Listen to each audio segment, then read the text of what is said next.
नमस्कार दोस्तों, स्वागत है आपका सिंकोरी एजुकेशन यूट्यूब चैनल पे। मेरा नाम है अजय शर्मा और मैं यहाँ पे क्लास 12 के मैथ्स को ले रहा हूँ।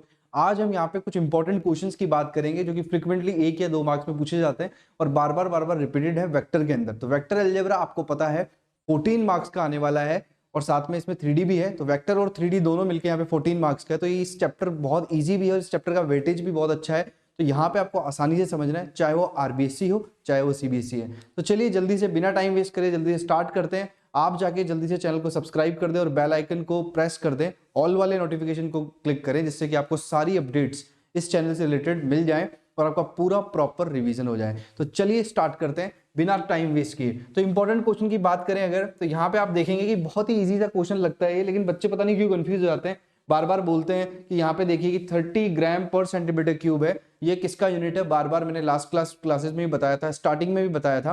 ये बहुत अच्छा क्वेश्चन बार बार क्यों आता है, क्योंकि इसमें लोग कंफ्यूज रहते हैं, पता नहीं क्यों कंफ्यूज रहते हैं। ये समझ नहीं आया कि 30 ग्राम पर सेंटीमीटर क्यूब है तो उसके अंदर क्या होगा, वो वेक्टर होता है या स्केलर होता है, ये बताना है आपको। तो पढ़िएगा क्वेश्चन को कि क्लासिफाई द फॉलोइंग मेजर्स, आपको दिया हुआ है क्लासिफाई द फॉलोइंग मेजर्स, और क्या बोला गया है, एज स्केलर्स एंड वेक्टर्स 30 ग्राम पर सेंटीमीटर क्यूब। ठीक है, तो ग्राम सेंटीमीटर पर सेंटीमीटर क्यूब किसका यूनिट होता है, डेंसिटी को दिखाता है। किसको दिखाता है, डेंसिटी को दिखाता है। और डेंसिटी क्या है यहाँ पे, उसका कोई डायरेक्शन नहीं होता है, डेंसिटी का कोई डायरेक्शन नहीं होता है। क्या होता है, वो स्केलर क्वांटिटी होता है, ना कि आपकी वेक्टर क्वांटिटी। ठीक है, तो यहाँ पे क्या है, ये एक स्केलर है तो स्केलर इसका आंसर हो जाएगा, ना कि ये वेक्टर है तो वेक्टर नहीं होगा, इसका कोई डायरेक्शन नहीं होता। क्योंकि आपको बताया था मैंने स्टार्टिंग क्लासेस में कि वेक्टर और स्केलर में डिफरेंस क्या होता है। वेक्टर में यहाँ पे मैग्नीट्यूड आता है और साथ में क्या आता है, यहाँ पे डायरेक्शन आता है। और साथ में यहाँ पे स्केलर की बात करें तो एक वैल्यू ही आपको मिलता है। तो ये आपको अच्छे से पता होना चाहिए कैसे सॉल्व करते हैं। तो ये क्वेश्चन था आपके सामने। आगे अगर बात करूं मैं तो नेक्स्ट क्वेश्चन की बात करते हैं। नेक्स्ट क्वेश्चन में आप देखेंगे कि find the angle between the vector a and b where a equal to 2i minus 3j plus k and b is i minus j plus 2k। ऐसे क्वेश्चन जनरली 2-2 मार्क्स में पूछ ले जाते हैं, हमको एंगल पूछ रहे हैं। अब आपको डायरेक्टली एंगल जब भी पूछा जाएगा, ऐसे क्वेश्चन में लोग कंफ्यूज हो जाते हैं कि क्रॉस से करें, डॉट प्रोडक्ट वाले फॉर्मूले से करें, उससे भी एंगल आता है, इससे भी एंगल आता है। तो आपको ऐसा क्वेश्चन कभी भी दिया हुआ हो तो आज से आप इस बात को समझ लो कि ऐसे क्वेश्चन में आपको हमेशा क्या करना है, डॉट प्रोडक्ट का यूज करना है। किसका यूज करना है, डॉट प्रोडक्ट का। आपको पता है डॉट प्रोडक्ट का फॉर्मूला क्या होता है। अगर यहाँ पे थीटा की बात करूं तो डॉट प्रोडक्ट का फॉर्मूला होता है cos थीटा इक्वल टू क्या आता है हमारा, a डॉट b, और डिवाइड में क्या आता है यहाँ पे, a का मैग्नीट्यूड या a का मॉड्यूलस और b का मॉड्यूलस। तो ये हमारा क्या होता है, डॉट प्रोडक्ट वाला फॉर्मूला होता है cos थीटा का। चलो अप्लाई कर देते हैं। a डॉट b कैसे निकालते हैं आपको पता है, a1 a2 plus b1 b2 plus c1 c2 वाला कॉन्सेप्ट, चलो प्रीवियस क्लासेस में मैंने आपको बताया था। तो चलिए यहाँ पे a डॉट b कैसे निकलेगा, a है हमारा 2 तो ये लिख दिया मैंने 2 इंटू यहाँ पे क्या लिखा है 1 तो 1 लिख दिया, साथ में किया प्लस क्या आएगा -3 -1 -3 -1 क्या हो जाएगा, दोनों को मल्टीप्लाई कर देंगे साथ में। ठीक है, आगे देखिएगा प्लस लगाया और यहाँ पे 2 और क्या है, 2 और 1 है। ठीक है, दोनों ही प्लस के हैं तो यहाँ पे 2 और 1 को भी कर दिया। तो बेसिकली क्या किया, a1 a2 plus b1 b2 plus c1 c2 a dot b का। सिंपली आप जो है दो वेक्टर आपके पास गिवन है तो इस तरीके से थीटा को निकाल सकते हैं। आगे बात करते हैं इसका a का मैग्नीट्यूड। अब a का मैग्नीट्यूड निकालना आता है आपको। a का मैग्नीट्यूड मतलब ये वाला जो वेक्टर है आपका, ये वाला जो वेक्टर है इसका मैग्नीट्यूड क्या आएगा, 2 का स्क्वायर प्लस 3 का, क्योंकि जो भी होता है सब प्लस ही हो जाता है, अंदर स्क्वायर होता है, माइनस का 3 का स्क्वायर भी क्या होगा, प्लस का ही हो जाएगा। और बात करें आगे तो 1 का स्क्वायर, तो 1 क्या हो जाएगा, इसका अंडर रूट हो गया हमारा 4 प्लस 9 प्लस 1 कितना आ गया हमारा, 9 प्लस 4 कितना आया, 9 प्लस 4 आ चुका है हमारे पास 13, 13 और 1 कितना हो गया यहाँ पे 14, तो अंडर रूट 14 यहाँ पे किसका आया, modulus of a under root 14 आ गया। आगे बात करें b की, तो b है यहाँ पे, यहाँ सॉल्व कर लेते हैं इसको। 1 का स्क्वायर प्लस 1 का स्क्वायर प्लस 4 का, यहाँ पे 2 का स्क्वायर कितना आ गया 4, तो 1 1 1 कितना हो गया 2, 2 और 4 कितना हो गया 6, तो ये कितना आ गया अंडर रूट 6। समझ में आया क्या, समझ में आया क्या। यहाँ पे 2 का क्या कर दिया 4, 1 का क्या कर दिया 1 का स्क्वायर, 1 का स्क्वायर तो कितना आ गया इसका, इसका हमारा b का जो मॉड्यूलस है वो आ गया अंडर रूट 6। ठीक है, अब इसको बस सॉल्व कर दीजिए, cos थीटा की वैल्यू आ जाएगी। बहुत सिंपल, बहुत आसान। यहाँ पे देख लीजिए 2 1 प्लस -3 इंटू 1 कितना हो गया, माइनस का 3 प्लस का 2, और यहाँ पे क्या आ गया डिवाइड में रूट 14 एंड रूट 6 को एक साथ ले लेंगे तो क्या आ जाएगा 14 इंटू 6। बाद में आगे देखते हैं क्या होता है। तो यहाँ पे देखिएगा 2 और 2 4, 4 माइनस से कितना आ गया 1 आ गया, और नीचे क्या आया हमारा 14 6 कितना आ जाता है, यहाँ पे 14 6 आ जाता है 84, तो ये आ गया हमारा 84। बस आसानी से आपको समझना है, कोई प्रॉब्लम नहीं आएगी। -3 को 1 से, -3 को -1 से मल्टीप्लाई किया, सॉरी यहाँ पे एक चीज गड़बड़ कर दी हमने। -3 को जब हम -1 से मल्टीप्लाई करेंगे तो क्या आएगा, -3 और -1 तो यहाँ पे प्लस का 1 आएगा ना, तो ये प्लस हो जाएगा। तो 2 और 2 4 और 4 और 3 कितना हो जाएगा, बस ये 7 हो जाएगा।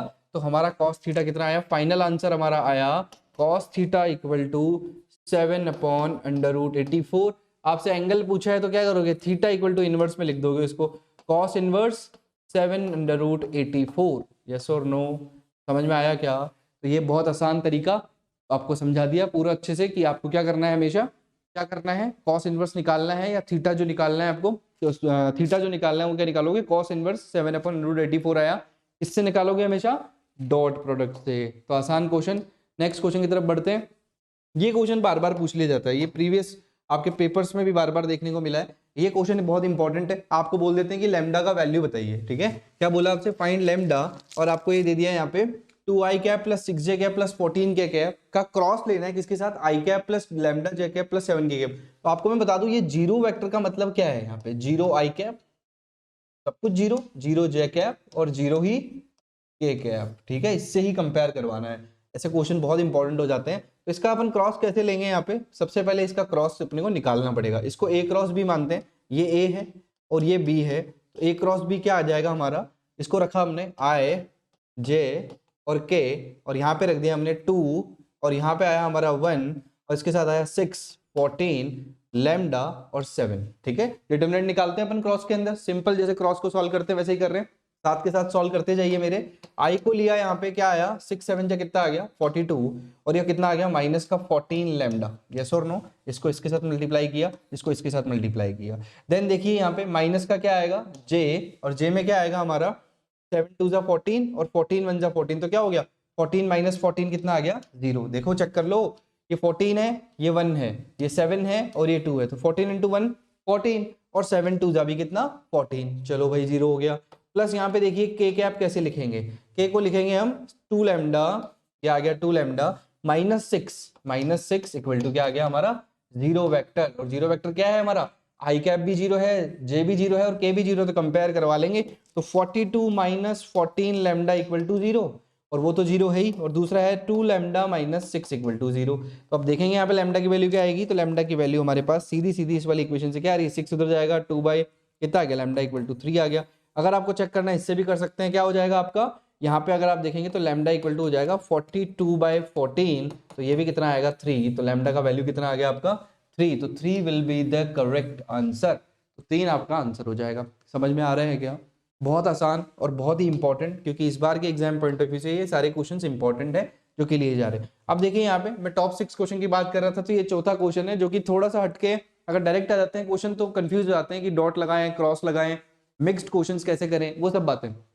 अब यहाँ पे देखिए, if a and b are two vectors such that a dot b a cross b then find the angle between a and b, आपसे ये पूछा गया है। अब ये बहुत ही इंपॉर्टेंट क्वेश्चन है जो कि एक मार्क में बार बार पूछा गया है, पहले एग्जाम्स में भी पूछा गया है। आपसे बोला गया है कि अगर a डॉट b और a क्रॉस b को बराबर कर दिया जाए, कर देते हैं भैया बराबर, ठीक है, इक्वल कर दे दोनों को, डॉट b और क्रॉस b कर दिया।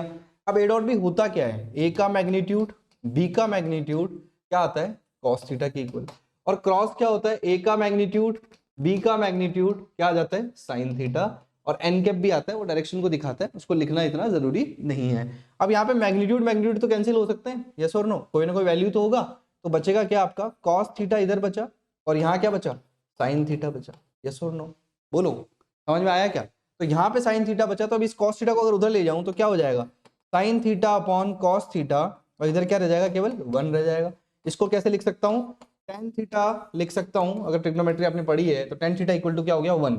tan थीटा इक्वल टू 1 कब होता है, जब थीटा इक्वल टू क्या हो हमारा π/4, या मैं कह दूं 45 डिग्री, यस और नो, बोलो समझ में आया क्या? तो थीटा की वैल्यू आ गई हमारी, एंगल बिटवीन क्या आ गया हमारा, angle between A and B कितना आ गया 45 डिग्री। समझ में आया होगा, अच्छा क्वेश्चन है, फटाफट से स्क्रीनशॉट ले लेना और फटाफट से इसको सॉल्व करना। एक और क्वेश्चन बार बार पूछा जाता है जो कि इस तरीके से दिया हुआ है कि if the position vector a of A point 12, n, अब इसका पोजीशन वेक्टर लिखने के लिए पहले इसको i और j में तो लिखें, तो यहाँ पे इसको लिख दिया मैंने 12i कैप, और इसको लिख दिया मैंने प्लस nj कैप, यस और नो, ये मैंने लिख दिया। इस सच दैट आपको मैग्नीट्यूड ऑफ ए भी दिया हुआ है या मॉड्यूलस ऑफ ए भी दिया हुआ है, कितना दिया हुआ है 13 दिया हुआ है, ठीक है। तो find the value of n आपको बताना है, ठीक है। अब a का मैग्नीट्यूड मतलब ये a वेक्टर ही तो है, यस और नो, ये a वेक्टर ही तो है, इसका मैग्नीट्यूड क्या होगा 12 का स्क्वायर प्लस n का स्क्वायर का अंडर रूट, यस और नो। किसके इक्वल है 13 के इक्वल है, क्योंकि दिया हुआ है क्वेश्चन में 13, यस और नो। तो यहाँ पे 13 यहाँ पे दिया हुआ है, तो चेक कर लो 12 का स्क्वायर प्लस n का स्क्वायर इक्वल टू क्या आ गया हमारा 13 का स्क्वायर, तो ये कितना आ गया 169, और 12 का स्क्वायर कितना होता है 144, स्क्वायर याद होने चाहिए, क्लास 12 में हो आप, 1 से 25, तो स्क्वायर स्क्वायरिंग आपको पता होनी चाहिए, और साथ में क्या पता होना चाहिए क्यूब पता होनी चाहिए 1 से 15 तक। ये कैलकुलेशन पार्ट बहुत इंपॉर्टेंट होता है मैथ्स के लिए, तो आपको ये सारी चीजें क्लियर होनी चाहिए। आगे देखिए यहाँ पे 169 माइनस 144 कितना आ गया हमारा 25, तो n का वैल्यू आ गया प्लस माइनस 5, जैसे स्क्वायर उठाएंगे तो क्या आ जाएगा n का वैल्यू आ जाएगा, तो n का वैल्यू भी मिल जाता है अपने को। इस क्वेश्चन में लोग कंफ्यूज हो जाते हैं, बहुत ज्यादा कंफ्यूज हो जाते हैं कि यहाँ पे प्रॉब्लम ये आ जाती है सबको कि ये n का वैल्यू निकाले कैसे, ये पोजीशन वेक्टर लिखे कैसे। तो ये यहाँ पे बहुत आसान है अगर इसको देखा जाए तो, बस इसका लैंग्वेज ऐसा लगता है कि ये कोऑर्डिनेट क्या दे दिया, n कैसे निकलेगा। तो ये क्वेश्चन भी सीबीएसई या आरबीएसई बोर्ड में इस बार पूछा जा सकता है, इंपॉर्टेंट है, जो कि लगता इजी है लेकिन होता नहीं है, ठीक है। नेक्स्ट क्वेश्चन की बात करते हैं, find the angle between the vector i minus j और the vector i plus j. वापस एंगल का क्वेश्चन आ गया, लेकिन इस बार आपको क्वेश्चन दिया हुआ है i माइनस जे और i प्लस जे, इसको लोग समझ नहीं पाते, इसको a वेक्टर मान लेते हैं। क्या मान लेते हैं, a वेक्टर है हमारा i माइनस जे और b वेक्टर है i प्लस जे। ऐसा करोगे तो कभी कैलकुलेशन मिस्टेक नहीं होगी। इसका मैग्नीट्यूड अगर आप निकालोगे तो क्या होगा 1 का स्क्वायर प्लस माइनस 1 का स्क्वायर का अंडर रूट, और ये भी हो गया हमारा 1 का स्क्वायर प्लस 1 का square, that is equal to कितना आ गया अंडर रूट 2, ये भी अंडर रूट 2, दोनों निकल गए हमारे, ठीक है। चलो मैग्नीट्यूड निकाल लिया हमने जल्दी से। इसके बाद हमें देखना है ए डॉट बी कैसे निकाला जाएगा, ए डॉट बी कैसे निकाला जाएगा, क्योंकि हमें एंगल बताना है, और आपको पता है कि यहाँ पे कॉस थीटा का फॉर्मूला क्या होता है a dot b upon magnitude of ए और मैग्नीट्यूड ऑफ बी, ठीक है, मॉड्यूलस ऑफ ए और मॉड्यूलस ऑफ बी, आसानी से समझना है। तो यहाँ पे ए डॉट बी क्या हो गया हमारे को समझ रहा है, ए डॉट बी कैसे निकालेंगे 1 इंटू 1 और प्लस माइनस 1 इंटू 1, यस और नो, चेक कर लो।